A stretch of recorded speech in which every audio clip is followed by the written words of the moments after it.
ఆంధ్రప్రదేశ్ రాష్ట్రంలో ఎట్టకేలకు ఎక్కడ ప్రారంభమైందో అక్కడే ముగింపు కూడా పలకడం జరిగింది. అవును, అసెంబ్లీ సాక్షిగా మొన్న కొమ్మినేని శ్రీనివాసరావు చేసిన ఒక సంచలన ఆరోపణ అబద్ధము. నేడు ఆయనే మళ్ళీ ముగించే కార్యక్రమం చేశారు. ఇటీవల అసెంబ్లీ సాక్షిగా కామినేని శ్రీనివాసరావు సినిమా వాళ్ళను జగన్మోహన్ రెడ్డి గారు పిలిచి అవమానించారు. మెగాస్టార్ చిరంజీవి గట్టిగా అడిగితేనే దిగి వచ్చి జగన్ వాళ్ళని కలిశారు అంటూ కొన్ని వ్యాఖ్యలు చేశారు. దీంతో బాలకృష్ణ, అక్కడే ఉన్న బాలకృష్ణ రెచ్చిపోయి మాట్లాడారు. ఇదంతా ఈ స్టోరీ ఎపిసోడ్ మొత్తం మీకు అందరికీ తెలిసిందే. అయితే కట్ చేస్తే సినిమా వాళ్ళను పిలిచి వైఎస్ జగన్మోహన్ రెడ్డి గారు అవమానించారు అంటూ బీజేపీ ఎమ్మెల్యే కామినేని శ్రీనివాసరావు అబద్ధపు ప్రకటన రాజకీయ దుమారం రేపింది. తాజాగా ఆ దుమారం యూటర్న్ తీసుకుంది. ఈరోజు తన వ్యాఖ్యలను, అంటే తాను కొమ్మినేని శ్రీనివాసరావు ఏదైతే అసెంబ్లీ సాక్షిగా చెప్పారో వాటిని ఆ వ్యాఖ్యలను రికార్డుల నుంచి తొలగించాలి అంటూ స్పీకర్ను శనివారం విజ్ఞప్తి చేశారు కొమ్మినేని శ్రీనివాసరావు.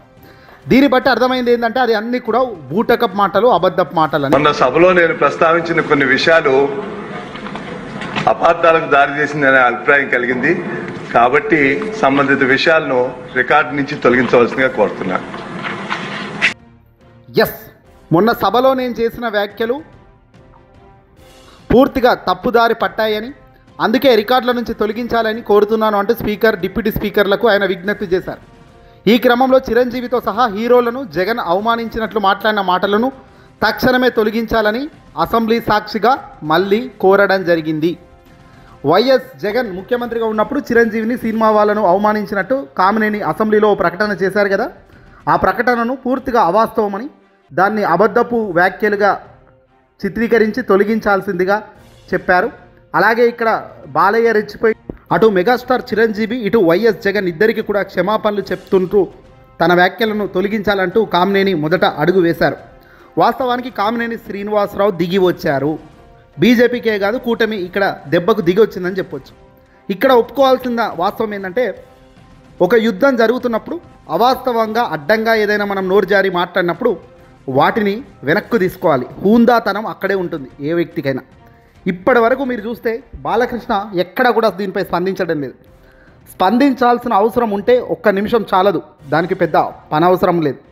కానీ బాలయ్య ఇప్పుడు పెద్ద పుడింగిలా ఫీల్ అవుతూనే ఈ కార్యక్రమానికి దూరంగా తాను చెప్పింది చేసింది కరెక్టే అనేటట్టుగా చేస్తున్నారని వైసీపీ వాళ్ళు అంటున్నారు.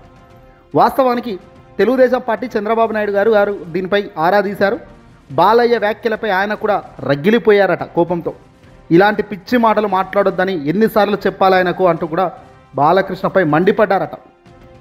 నోటికి వచ్చింది మాట్లాడడం డిజిటల్ యుగంలో చాలా ప్రమాదకరమైన, పెను ముప్పుగా చిత్రీకరించబడిన అంశాలు ఇవన్నీ కూడా. ఒకప్పటి మాదిరిగా ఏదో ఎక్కడనో చిన్నగా మాట్లాడితే తప్పుబట్టాలు అన్నది కాదు.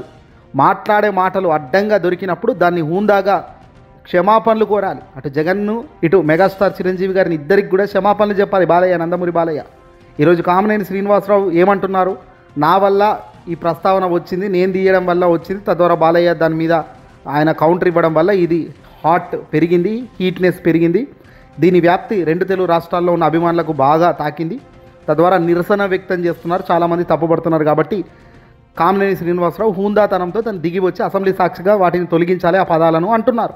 అవి అవాస్తవమని తానే ఒప్పుకున్నాడు.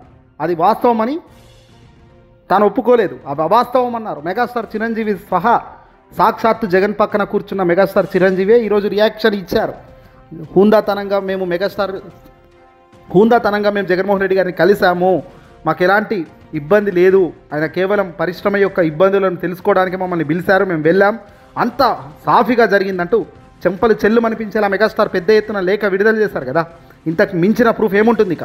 ఇప్పుడు కామినేని అయితే తను చేసిన తప్పు తెలుసుకున్నారు, కానీ ఇక్కడ బాలయ్య ఇంకా తెలుసుకోలేదు. ఎంత అహంకార మనిషి అనేది ఇక్కడే కనబడుతుంది. ఏదేమైనా ప్రజలు గమనిస్తున్నారు. ప్రజలు బుద్ధి చెప్పే టైంలో బుద్ధి గట్టిగానే చెప్తారు.